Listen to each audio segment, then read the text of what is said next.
So hi students, welcome to this video. In this video, we are going to discuss about OXO process for the preparation of alcohol. Okay, so this is the another process which is used to convert alkenes into alcohol. So by means of this method, we can produce on large scale. Okay, so in this process, you are going to treat this alkenes with carbon monoxide and hydrogen. Okay, your alkenes, it is treated with carbon monoxide and hydrogen. Okay, in the presence of cobalt carbonyl. In the presence of cobalt carbonyl. Okay, then which is used as a catalyst here, and then you will get aldehyde, and to that aldehyde you have to do hydrogenation. So first you will get aldehyde. To this aldehyde you have to do hydrogenation process, and by means of this hydrogenation process you will get alcohol. Okay, so this is what that OXO process, that Bose process. Okay, alkenes, to alkenes you are going to add carbon monoxide and hydrogen in the presence of cobalt carbonyl. Then you will get aldehyde. Then this to this aldehyde you have to add hydrogen, that is what hydrogenation. Then you will get alcohol. So I'll give you reaction for this. So you are going to take alkene, that is ethene you are taking. To this ethene you are going to add carbon monoxide and hydrogen in the presence of cobalt carbonyl. Okay, so then you will be getting aldehyde. So the aldehyde which you will be getting is propanal, that is CH3 CH2 CHO. Okay, so you'll be getting propanal. So to this propanal, what you have to do? You have to add hydrogen plus hydrogen. Okay, that is what hydrogenation. So what do you mean by hydrogenation? Addition of hydrogen. So you are going to add hydrogen to this, and the product will be, you are going to add hydrogen in the presence of nickel. You know hydrogen, if you are adding hydrogen, what catalyst you have to use it. So nickel you are using, then you will get alcohol. So product will be CH3 CH2 CH2 OH. So propane 1 all. So this is what OXO process. And next, so under industrial preparation of alcohol, we are having one more method also, that is fermentation of carbohydrates. Okay, so in this, first I'll tell you what do you mean by fermentation. What do you mean by fermentation? The large molecules are converted into simpler molecules by using by means of enzymes. So that is what fermentation. So for this fermentation, by means of this fermentation, we are going to prepare ethanol. Okay, so here they had given two process, that is preparation of ethanol from sugar, that is from molasses we are going to prepare, and second is ethanol from starch. Okay, so first we will see preparation of ethanol from sugars. So that is from molasses. So from where we are getting this molasses? See, here we need only the outline of that process and reactions. So these two are very important. Okay. So you don't want to explain your experimental details and all. It's not required. So only I had given you like a flow chart which is important. Those points only I had taken. So first we will see ethanol from sugars. That is molasses. Okay, so from where do we get molasses? It is obtained from sugar industry. Okay, what do you mean by molasses? What do you mean by molasses? It is a dark colored thick syrupy mass. So you know how what will be the consistency of that syrup and all. Okay, so it will be a dark colored syrupy mass, and it contains 60% of sucrose, glucose and fructose. Okay, so This is what about molasses. And what you have to do, first you have to take that molasses and you have to add water to that, and you have to dilute this molasses by means of water. Why you have to dilute this molasses? So if you are adding water to this molasses, what I told you about the concentration of sugars, actually previously the concentration it is about 60 percentage of sugars will be there. Okay, this molasses contains 60 percentage of sucrose, glucose, fructose. Okay, to this molasses, if you add water to that, this 60 percentage will come down to 10 percentage. Okay, the concentration will become less.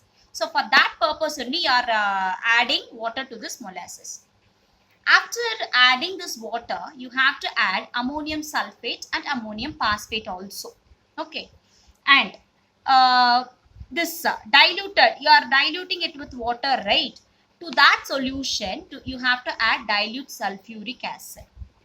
Okay, why you have to add dilute sulfuric acid to this dilute solution?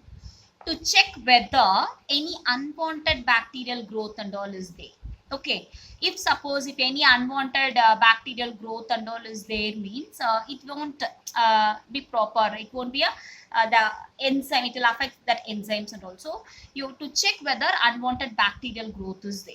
Okay, but you should add this acid to the proper proportion only. You should not add excess acid and all.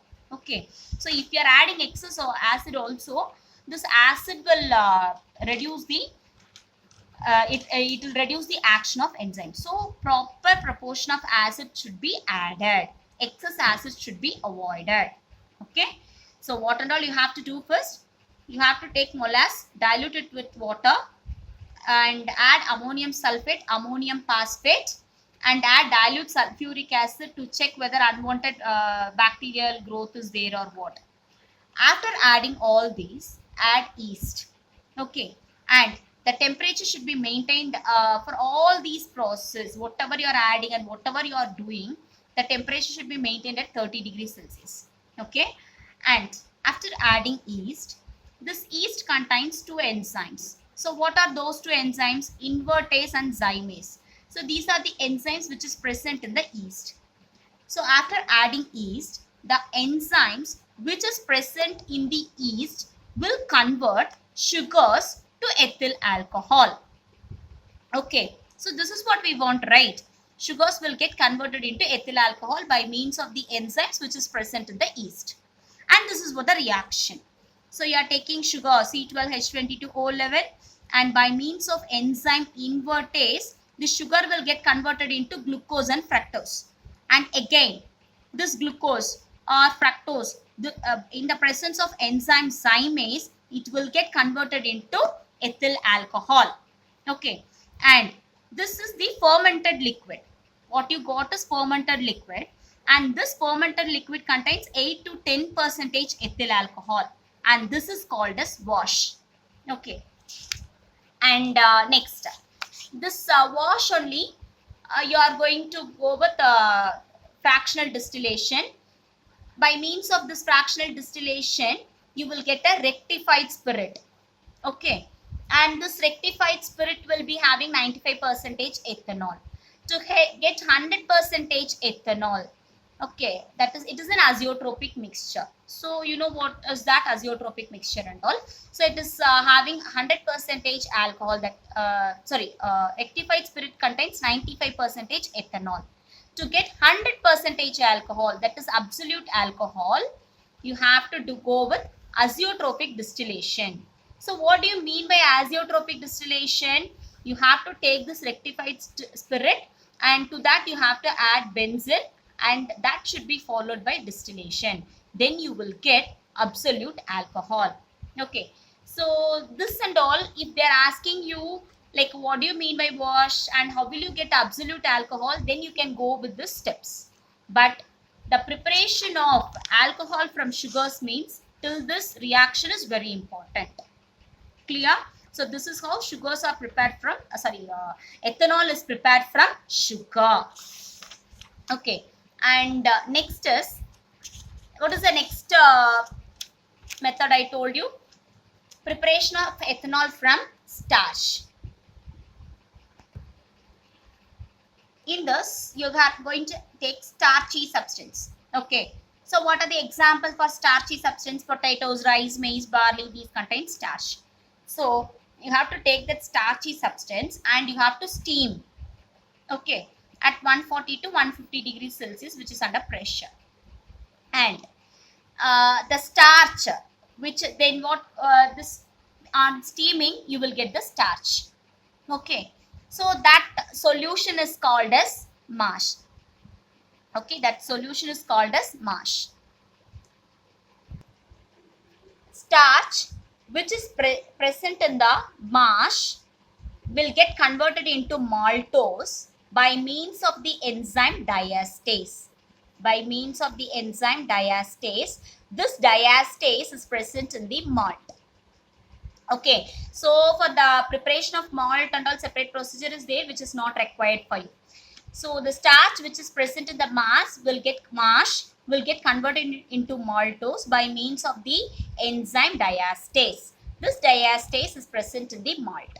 Okay, so what you have to do, you have to mix mash and malt. You have to mix mash and malt, and after mixing, and this enzyme, by means of this enzyme, this will get the starch which is present in that will get converted into maltose. After mixing these two, by means of this enzyme diastase, the starch which is present in that mash will get converted into maltose. Okay, so for this starch getting converted into maltose only, this reaction C6H10O5 and N molecules of water, you will get maltose. So this is what the reaction for the starch getting converted into maltose. Okay, and here again you are taking the sugar, the proper reaction, how it gets converted into alcohol. Okay, so after getting converted into maltose, to this you have to add yeast. Okay, after already you know this yeast contains the enzyme maltase and zymase. So these two enzymes will convert this maltose into ethanol. Am I clear? Starchy substance you are taking, you are going to steam it, and you will get a starch solution that is called as mash. The starch which is present in the mash will get converted into maltose by means of enzyme diastase, which is present in malt. Okay, so for this conversion of starch into maltose, you have to mix mash and malt. After mixing, by means of this enzyme's diastase, the starch will get converted into maltose. To this maltose, what you have to add? Yeast. The enzymes maltase and zymase, which is present in the yeast, will convert maltose into ethanol. So this is what the reaction. I am taking maltose. By means of enzyme maltase, you will get glucose. Okay, and to this, by means of this enzyme zymase, you will get ethanol. So this is how ethanol is prepared from starch. Okay, so this is what fermentation of carbohydrates. So in this fermentation of carbohydrates, your outline and that reaction and enzymes and all is very important.